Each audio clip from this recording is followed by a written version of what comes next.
Kalau dulu mungkin tidak ada kekerasan dalam rumah tangga.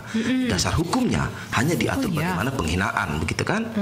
Hanya diatur bagaimana itu penganiayaan, bagaimana itu melakukan pembunuhan diatur dalam Kitab Undang-Undang Hukum Pidana. Sanksinya diatur secara pasal umum. Ya, Kitab Undang-Undang Hukum Pidana merupakan perbuatan-perbuatan pidana yang diatur secara umum, dimuat di dalam Kitab Undang-Undang Hukum Pidana. Makanya kalau kekerasan dalam rumah tangga dibuat secara spesifik pengaturan hukumnya yang dimuat di dalam Undang-Undang Nomor 23 Tahun 2004 tentang penghapusan kekerasan dalam rumah tangga dibuat secara spesifik. Berarti bisa mengesampingkan aturan hukum secara umum tadi, Kitab Undang-Undang Hukum Pidana, dan memberlakukanlah secara khusus, yaitu Undang-Undang Nomor 23 Tahun 2004 tentang penghapusan kekerasan dalam rumah tangga. Umum khusus ini maksudnya apa? Lebih detail gitu aturannya atau? Ya, lebih detail. Lebih detail. Ketika di Kitab Undang-Undang Hukum Pidana penganiayaan hanya sanksi pidananya adalah sekian tahun, gitu ya.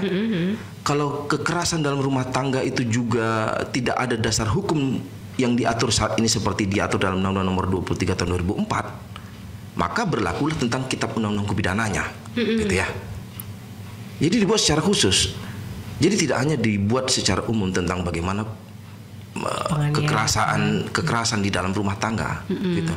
Dibuat khusus agar dia lebih spesifik.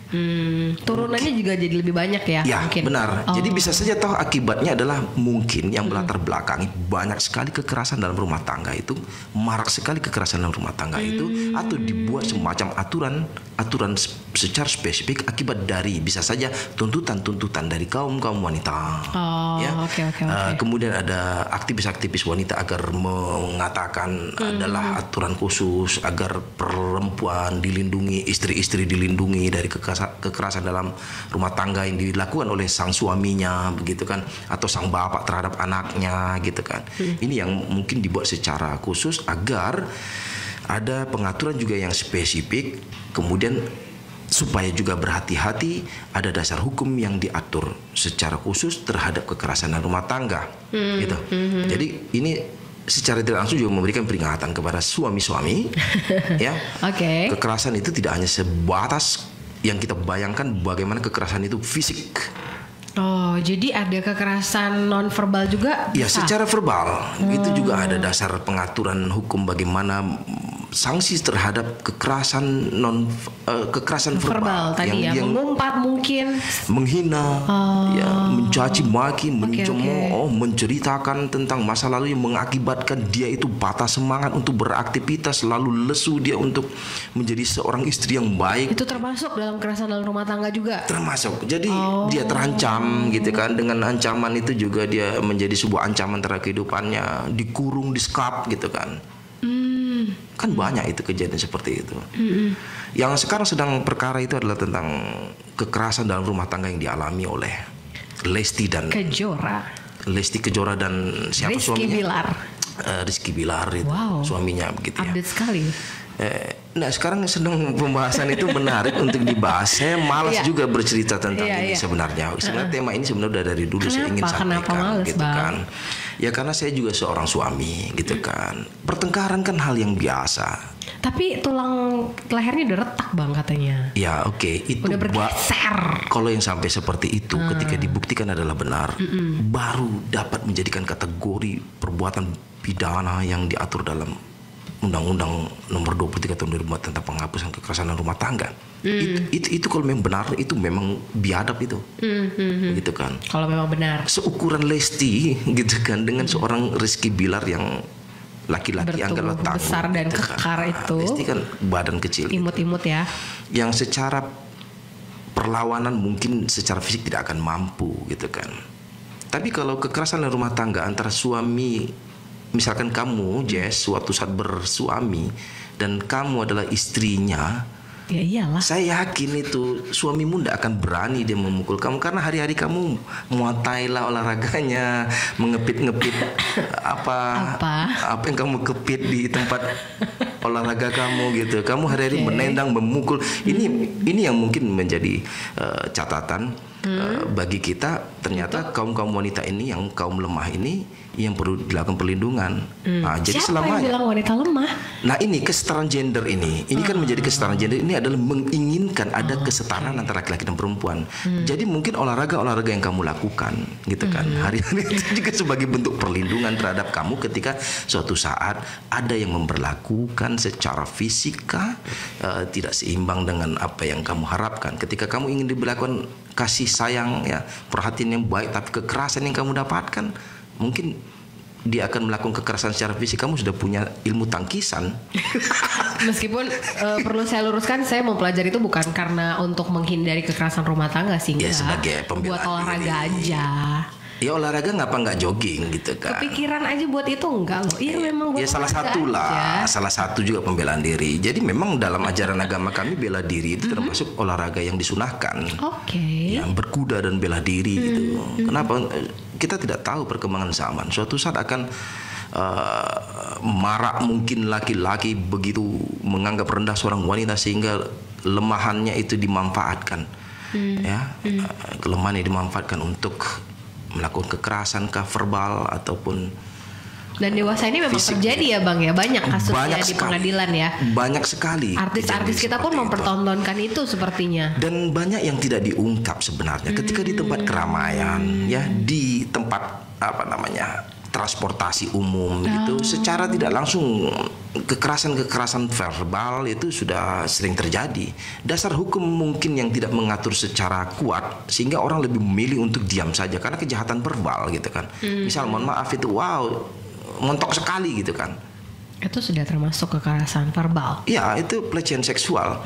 Dan sekarang akan dibahas dan udah disahkan. Saya dapat informasi dari salah satu penyidik perlindungan perempuan dan anak gitu ya, di salah satu kepolisian di Riau ini, itu sudah disahkan.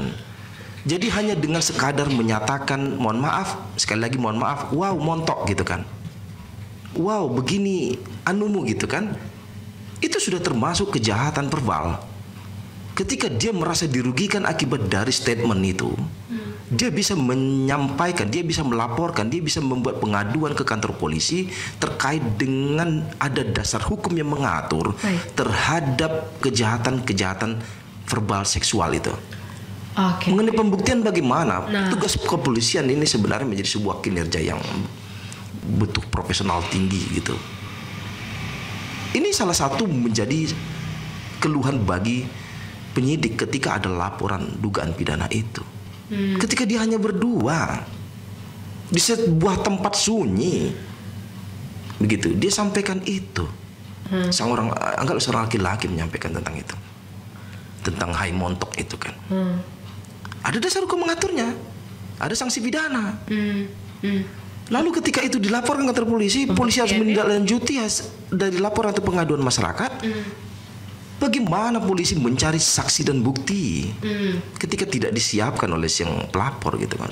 Sementara hanya berdua. Akhirnya lemah laporannya dong. Bisa saja menjadi lemah, dan ketika sudah laporannya diterima, tuntutan profesionalitas kepolisian untuk bisa mengungkap perkara itu. Ini lagi-lagi ada dasar hukum untuk mengatur itu.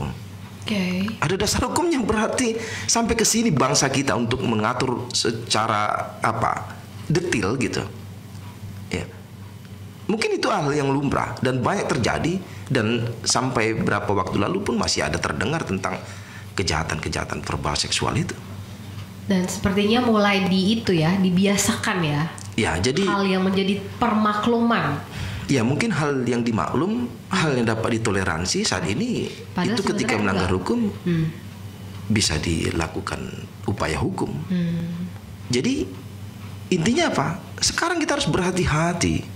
Ketika ada dasar hukum itu dapat menjerat kita harus berhati-hati.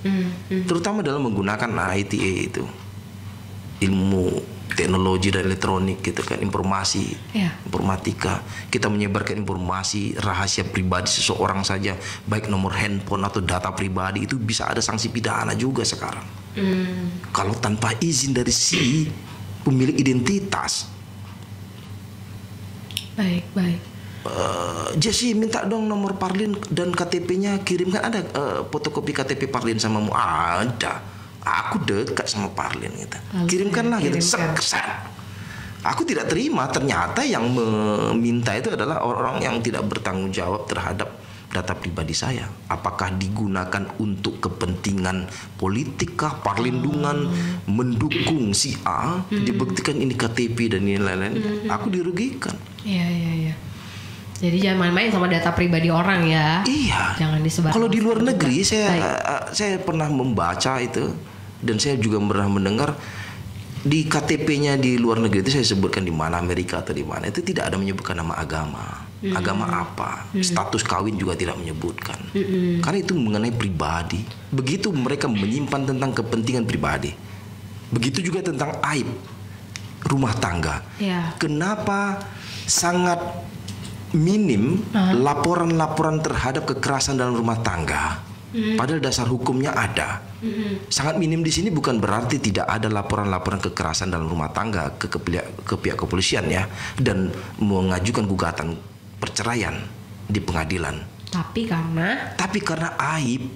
Oh, jadi mereka tutupin gitu. Lebih milih tutup. Lalu yang kedua, karena tradisi adat dan budaya. Ketika sang suami memukul, ketika sang suami menghina, mencaci, mengurung, tidak menafkahi, mungkin dianggap itu sebuah aib terhadap keluarganya, sehingga tidak perlu digembar-gemborkan. Dia lebih memilih untuk merasakan dirinya sendiri atas penderitaan yang dia alami. Waduh, baik. Gitu kan? Bagi kamu wanita ini sebuah penderitaan. Orang lain melihat, tapi bagi dia yang mengalami, oh biarkan saja aku alamin begini. Daripada aib, daripada pertikaian, daripada muncul persoalan yang lebih besar, perceraian yang berdampak buruk terhadap perkembangan pertumbuhan anak ke depannya. Dipastikan itu. Kenapa mereka tidak memilih untuk melaporkan ke kepolisian atas perbuatan kekerasan dalam rumah tangga, terutama fisik yang dilakukan oleh suami terhadap istrinya? Karena aib. Karena dia lebih mempertahankan keutuhan rumah tangganya. Lalu ada yang menjadi sebuah prioritas, betapa penting untuk menjadi keluarga yang utuh daripada dia harus melaporkan sang suami, sehingga dia harus dikhawatirkan akan menjadi sebuah persoalan besar yang berdampak kepada perpisahan. Perceraian.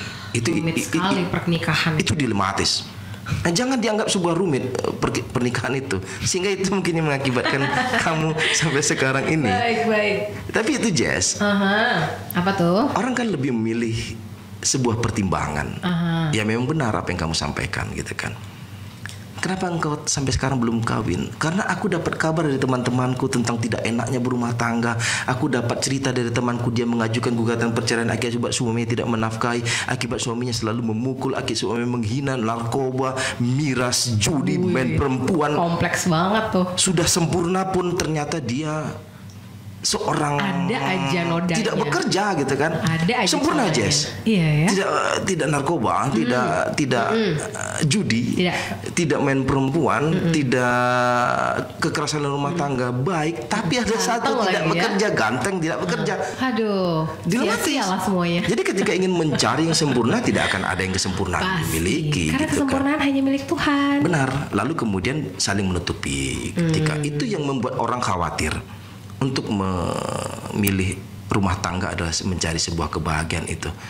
Rumah tangga itu sebenarnya pusat pahala, untuk memperbanyak pahala kemudian mendapatkan kebahagiaan itu ada di rumah tangga. Akibat dari asupan ya. Banyak pahalanya. Masukan orang ya itu menganggap mayoritas masukan itu adalah sebuah kesimpulan menyatakan bahwasanya rumah tangga itu tidak nyaman, tidak enak, sehingga milih untuk tidak berumah tangga.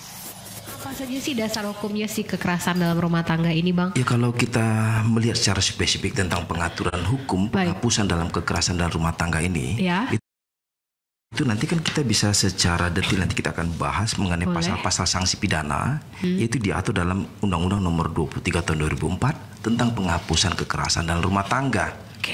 Yang perlu menjadi sebuah pemahaman bagi kita adalah kekerasan dalam rumah tangga yang dimaksud itu bukan saja tentang istri. Jadi bukan tidak tentang anak. Istri dan anak. Jadi yang diatur di dalam pasal 2 Undang-Undang Penghapusan Kekerasan dalam Rumah Tangga itu, suami pun termasuk bagian dari apa yang menjadi sebuah objek, ya, objek di dalam pengaturan penghapusan kekerasan dalam rumah tangga ini. Bisa saja toh seorang suami juga dilakukan kekerasan rumah tangga oleh sang istri. Bagi sang suami yang lemah gitu kan. Dia sudah tidak berdaya gitu kan. Di rumah terbaring, lalu karena dia sakit, merasa direpotkan sang istri, cara memperlakukannya bukan seperti manusiawi kan ada seperti itu. Kebetulan istrinya istri muda pula. Kebetulan istrinya muda, kemudian dia bekerja, menafkahi, tiba-tiba sembarangan gitu karena dia sudah si sakit suami kan. ya, Iya, sedang terbaring.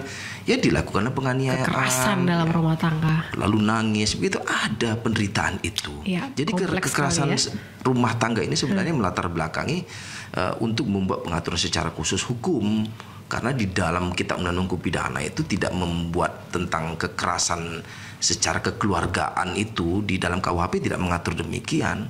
Makanya dibuatlah tahun 2004 Undang-Undang Nomor 23 tentang penghapusan kekerasan dalam rumah tangga gitu. Lalu yang melatar belakangi juga akibat banyak korban-korban akibat dari kekerasan dalam rumah tangga yang menuntut untuk rasa adil, menuntut untuk diberikan sanksi terhadap pelaku walaupun suaminya sendiri gitu kan. Ini bentuk pidana kah sanksinya? Pidana. Yang terberat berapa tahun itu Bang? Ya kalau kita bisa melihat di dalam pasal 44 ya, Undang-Undang Nomor 23 tahun 2004 tentang penghapusan kekerasan dalam rumah tangga, itu kita bisa melihat tentang bagaimana kekerasan dalam fisik ya. Sanksi pidana penjara paling lama 5 tahun ataupun denda paling banyak 15 juta. 5 tahun paling lama. Ya itu kekerasan fisik. Kemudian ada lagi pengaturan lain jika mengakibatkan korban jatuh sakit atau luka berat gitu ya. Maka pelaku dapat dipidana penjara paling lama 10 tahun atau denda 30 juta paling banyak. Ya kadang sedikit sekali ya. Ya itu kadang ini untuk bisa masuk ke kekerasan seperti yang dimasukkan di dalam kriteria ini gitu, kadang buatlah pura-pura dia sakit, dirawat dulu rumah sakit gitu kan, agar terkesan ini adalah pelanggaran berat gitu kan. Padahal dibuat tidak berdaya gitu. Ada perkara seperti itu. Karena faktornya adalah cemburu sebenarnya. Faktor cemburu terhadap suaminya karena dia memiliki wanita idaman lain yang lebih menarik gitu kan. Tiba-tiba dibuat rekayasa sang suami telah melakukan kekerasan dalam rumah tangga, lalu dirawat rumah sakit. Apa yang tidak ada di bangsa kita ini untuk mengenai itu. Jadi mengenai rekayasa implikasi sinetron-sinetron di tanah air itu juga ternyata ada, realitanya ada di masyarakat kita ya. Mengenai sebuah niat dibungkus dengan rekayasa itu seimbang. Tapi kan ada perkara yang tidak berhasil kan. Ini mau menghapus perbuatan pidananya adalah berencana. Dibuatlah kesannya pembunuhan ini secara spontan agar sanksi pidananya tidak paling berat. Seperti perkara yang sedang heboh-heboh sekarang inilah. AFS itu ya. Iya. Jadi rekayasa-rekayasa itu kadang sering dibuat agar bisa mengkaburkan perbuatan pidananya. Kemudian jika mengakibatkan korban meninggal, ini pasti lebih berat lagi nih ya. Meninggal dunia benar. Pelaku dapat dipidana penjara paling lama 15 tahun dan denda paling banyak 45 juta. Ini maksudnya denda ini include sama pidananya atau. Jadi ketika boleh milih gitu. Jadi kalau biasanya kan lebih memilih berdasarkan keputusan hakimnya lebih mengedepankan sanksi pidana kurungan. Kalau 45 juta kan gampang lah itu. Kadang ada juga melampirkan denda gitu kan. Sanksi pidana sekian tahun kurungan penjara, sanksi dendanya juga ada gitu kan. Kemudian jika KDRT itu tidak menimbulkan penyakit atau halangan menjalankan pekerjaan, maka pelaku dapat dipidana penjara paling lama 4 tahun dan denda paling banyak 5 juta. Nah, dia dipukul nih. Ditempeleng gitu kan. Tidak diantuk-antuk gitu, hanya ditempeleng gitu kan. Dicekik lehernya, nggak bisa nyanyi lagi dia. Itu masih berhalangan. Yang dia tidak berhalangan, artinya dia masih bisa beraktivitas, bisa melakukan pekerjaan sehari-hari. Kemudian dia masih bisa kerja lah, merawat anak dan lain-lain. Itu ya sanksi pidananya paling lama 4 tahun dan denda paling banyak 5 juta. Baik. Gitu. Kemudian sanksi KDRT secara psikis. Itu yang tadi verbal tadi ya, kekerasan verbal tadi ya. Paling lama penjara 3 tahun dan denda paling banyak 9 juta. Itu nanti bisa dilihat di dalam pasal 45 Undang-Undang Nomor 23 tahun 2004 tentang penghapusan kekerasan dalam rumah tangga. Tapi cara pembuktiannya mungkin cukup sulit ya yang verbal ini ya Bang Parlin. Itu maka dilematis terhadap unit perlindungan perempuan dan anak di setiap kepolisian itu kan ada unit itu ya. Untuk membuat laporan terhadap permasalahan keluargaan itu di sana. Di unit itu. Saya pernah beberapa kali hadir di dalam perkara itu kan. Ya penyidik umumnya mengeluh ketika sulit pembuktian. sementara laporan diterima, kemudian hasil rekaman gitu kan ada. Ya rekaman hanya sebuah handphone, tidak video. Bagaimana kita mau membuktikan tentang suara rekaman? Berarti harus ada forensiknya lagi, harus ada ahli menyatakan ini adalah sebenarnya suara suaminya yang telah melakukan kekerasan itu. Kemudian saksi-saksi paling kan anak-anak di rumah. Kalau anaknya belum dewasa, anak kecil yang tidak tahu apa-apa, Gak bisa. ya tidak bisa jadikan sebagai saksi untuk didengarkan keterangannya. ART mungkin? Kalau ada ART bisa termasuk gitu. Itu kan dia termasuk saksi yang dipertimbangkan, yang tidak perlu dipertimbangkan itu adalah ketika saksinya itu adalah bagian dari keluarganya. Iya. Ibunya, mertuanya gitu. Kamu bisa saja tuh memberatkan si terlapor akibat dari keinginannya untuk melaporkan sang suami telah melakukan kekerasan kan. Baik. Kemudian jika tidak menimbulkan penyakit atau halangan menjalankan pekerjaan, maka pelaku dapat pidana penjara paling lama 4 tahun atau denda paling banyak 3 juta. Siap. Ya, itu tadi.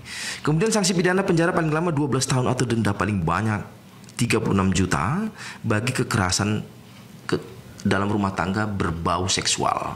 Oh, apa itu kekerasan berbau seksual dalam rumah tangga? Dia pelecehan. Gimana mau pelecehan? Kan suami istri nih. Pemerkosaan. Pemerkosaan dalam hubungan rumah tangga. Dia menyampaikan hal-hal yang dapat berbau pornografi. Ingat, yang menjadi sebuah catatan tadi saya sampaikan bahwasanya mengenai kekerasan dalam rumah tangga tidak hanya sekadar tentang bagaimana suami dengan istri. Baik. Bisa saja yang diatur dalam pasal 2 Undang-Undang Penghapusan Kekerasan dalam Rumah Tangga tersebut adalah suami 1, istri 1, kemudian anak. Dan orang-orang yang memiliki hubungan sedara yang dimasukkan di dalam huruf A pasal 2 itu, karena ada hubungan darah, perkawinan, persusuan gitu kan, dan perwalian yang menetap dalam rumah tangga yang ada di dalam rumah itu. Kemudian yang termasuk kriteria yang kekerasan dalam rumah tangga itu termasuk bagian dari korban atau sebagai pelaku adalah pembantu rumah tangga yang memperbantukan di rumah. Itu juga termasuk. Kan dia nggak masuk dalam KK si ART-nya ini. Jadi di dalam undang-undang mengatur demikian. Oh gitu. Itu termasuk kriteria. Apalagi yang dikatakan dia sebagai bagian dari keluarga ketika dianggap dia adalah bagian keluarga karena sudah tinggal serumah dalam keluarga itu. Karena telah membantu. Baik. Termasuk membersihkan begitu itu, walaupun dia tidak ada hubungan sedara, persusuan, tetap aja dia bagian dari keluarga. Karena udah tinggal bersama tadi dan termasuk dalam keluarga. Oh gitu. Jadi ketika sang suami melakukan pelecehan seksual terhadap asisten rumah tangga, baik. Ini termasuk kriteria sanksi pidananya itu. Kekerasan dalam rumah tangga tadi. Ya, dia paling banyak 36 juta atau denda 36 juta atau penjara paling lama 12 tahun. Lalu jika memaksa orang untuk menatap dalam hubungan rumah tangga untuk melakukan hubungan seksual, memaksakan untuk melakukan hubungan seksual, maka pelaku dapat dipidana penjara paling lama 4 tahun. Termasuk pidana penjara paling 15 tahun atau denda sedikit 12 tahun, denda paling sedikit 12 juta atau paling banyak 300 juta. Oh wow. Ketika ada unsur paksaan. Ketika tadi kan adalah melakukan pelecehan seksual secara verbal. Apakah verbal termasuk atau dia memang melakukan hubungan seksual gitu kan. Kalau ini mengajak menetap dalam rumah tangga itu melakukan hubungan seksual, maka ketika dia menetap di sana maka ada sanksi pidananya. Paling sedikit itu adalah 4 tahun dan pidana penjara paling 15 tahun. Atau denda paling sedikit 12 juta atau paling banyak 300 juta. Termasuk memaksa pasangan sendiri itu bisa termasuk nih. Ya, termasuk ketika dia tidak mau. Anda memaksa istri Anda untuk melakukan hubungan kekerasan, seksual ketika dipaksakan gitu tanpa ada unsur keinginan sama-sama ingin melakukan, ya termasuk perbuatan pidana. Kekerasan dalam rumah tangga. Kan memaksa, verbal. Jadi ketika kejahatan psikis lalu dihubungkan dengan non psikis atau verbal itu memaksa yang menimbulkan dia trauma gitu kan, atau menimbulkan rasa ketidaknyamanan rumah tangga, termasuk kekerasan.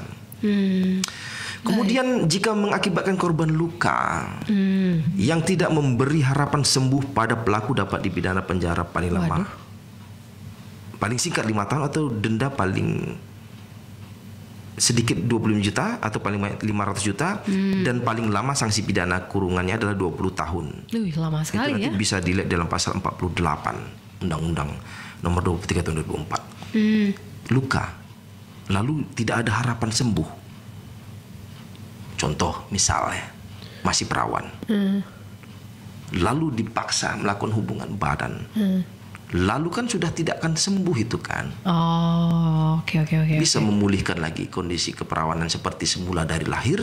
Tidak, walaupun ada upaya kedokteran dengan menggunakan operasi apa yang bisa kembali seperti perawan, tapi tetap saja itu tidak semula seperti semula. Baik. Gitu. Itu sanksi pidananya paling berat gitu. Iya. Hati-hati jangan sampai arah ke sana karena ini paling berat, paling singkat 5 tahun dan paling lama 20 tahun. Siap. Dendanya paling banyak itu 500 juta. Oke. Kemudian pelantaran itu termasuk loh Jesse. Penelantaran. Termasuk penelantaran anak ya. Termasuk penelantaran terhadap anak, termasuk Baik. penelantaran kepada sang istri. Kan ketika sudah diikatkan pada sebuah perkawinan, Ya. sang suami wajib bertanggung jawab untuk menafkahi lahir batin Siap. untuk istrinya dan Anak-anaknya. lahir bagi anak-anaknya, menafkahi. Baik. Kesehatan, makan, sandang dan pangan itu kan itu kewajiban. Ya. Ketika dia tidak memberikan seperti yang dia manahkan tentang kewajiban itu, maka ada sanksi pidana terhadap dirinya sebagai pelaku perbuatan pidana penelantaran. Nah, itu sanksi pidana penjara paling lama 3 tahun atau denda paling banyak 15 juta. Nanti bisa dilihat di dalam pasal 49 Undang-Undang nomor 23 tahun 2004 tentang penghapusan kekerasan dalam rumah tangga. Dan ini banyak terjadi. Banyak terjadi yang persoalan penelantaran. Tapi banyak juga tidak disampaikan atas perbuatan pidana ini. Kenapa? Karena mungkin menganggap adalah kebutuhan rumah tangga itu untuk saling menutupi. Ketika sang suami tidak mampu, sang istri yang mampu, ya istrilah yang menafkahi, begitu kan. Kemudian istrinya kan ridho, tidak ada persoalan, ya sudah, tidak ada persoalan tentang permasalahan itu. Tapi ketika ingin dirunut-runut, dituntut-tuntut, bisa saja itu menjadi sebuah persoalan hukum, gitu. Jadi ketika ini menjadi ada peluang dasar hukum untuk memperkarakan akibat dari penelantaran, maka peluang seorang wanita yang akibat dari suaminya tidak mau bekerja atau memaksakan sang istri untuk bekerja tapi suami tidak bekerja, atau sama sekali tidak diperintahkan untuk bekerja, hanya di rumah saja tapi sementara suami tidak mau bekerja, sehingga kebingungan untuk beli susu anak, kemudian untuk makan, untuk sewa rumah dan lain-lainnya, sehingga ini dikategorikan sebagai penelantaran dan sanksi pidananya ada bagi si pelaku. Begitu. Baik. Jadi hati-hatilah dalam Ya. rumah tangga. Sampai persoalan ketika Apa sudah tuh? bercerai sekalipun. Oke. Ya. Misalkan bercerai, ketika ada anak, maka anak wajib tetap dinafkahi oleh sang bapak. Mengenai nafkah terhadap istrinya, mantan istrinya putus karena sudah bercerai berdasarkan putusan pengadilan dan akta perceraian yang diterbitkan oleh pengadilan. Sehingga untuk kewajiban menafkahi istrinya tidak ada mengenai lahir dan batin, tapi terhadap anak ada kewajiban bapaknya sampai anak dinyatakan dewasa atau mampu secara finansial, gitu.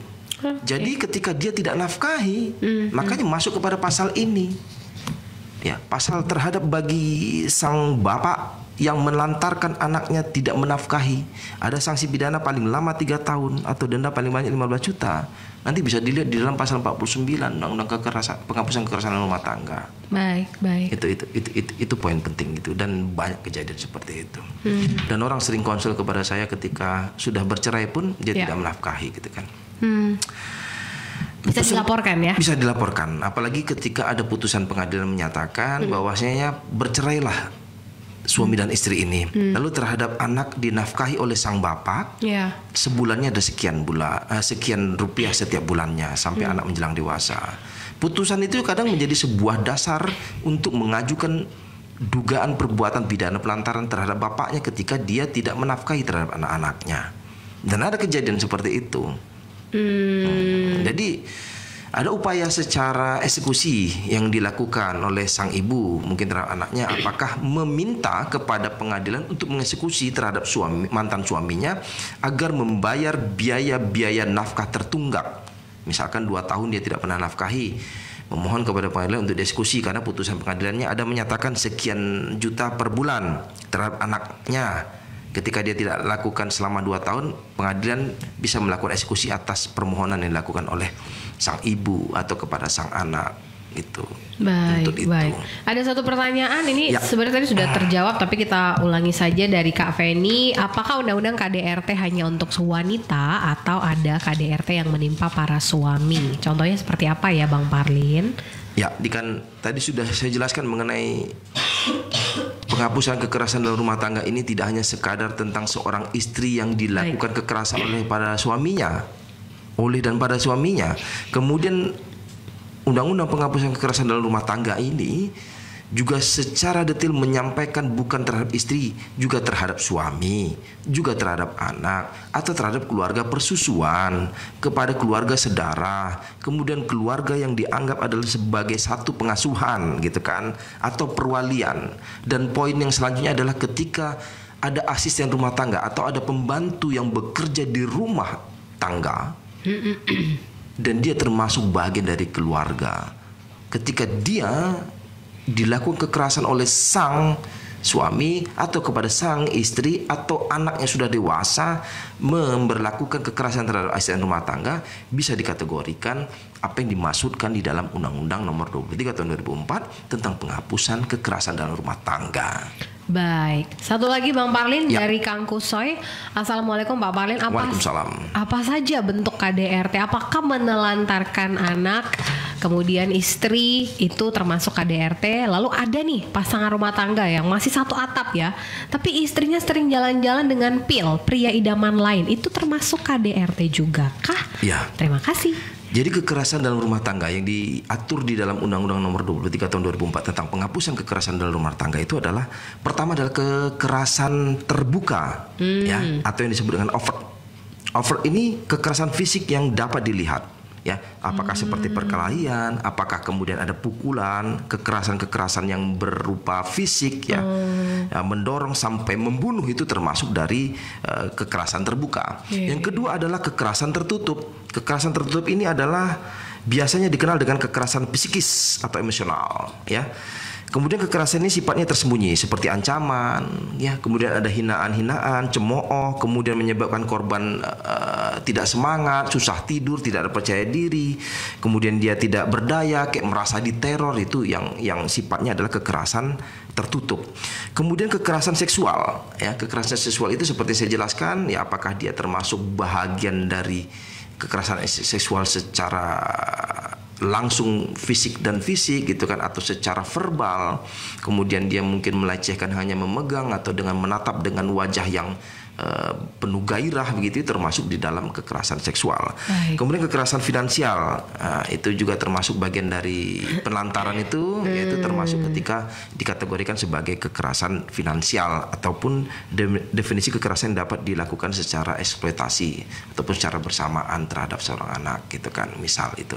Kemudian ketika pertanyaannya ada wanita idaman lain atau pria idaman lain, lalu dia melakukan kekerasan atau seperti itu? Enggak sih, dia nggak bilang melakukan kekerasan, tapi sering jalan sama dengan pria idaman lain itu. Makanya, istrinya sering jalan. Ya, itu salah satu indikator terjadinya kekerasan dalam rumah tangga itu, selain dari ekonomi, kemudian akibat dari orang ketiga, gitu kan. Kemudian bisa saja akibat dari kekerasan itu sendiri. Apakah sang suami temperamen, begitu kan, sang istri temperamen, apalagi sedang menstruasi itu lonjak-lonjak moodnya ya. Antara botol air mineral dengan parang sama aja gitu kan. Cara memberlakukannya ya, antara lembut dan kekerasan sama aja. Nah, itu jadi itu salah satu indikator saja mengenai ada will, ada pil, pria idaman lain atau wanita idaman lain, itu salah satu munculnya kekerasan dalam rumah tangga. Jadi itu tidak akan berpotensi nanti ke kekerasan ketika ada pil dan will tadi. Ya, itu indikator. Merembet ke situ. Ya, merembet. Jadi bukan berarti kita harus menyelesaikan masalah ada temuan tentang will atau pil adalah dengan kekerasan.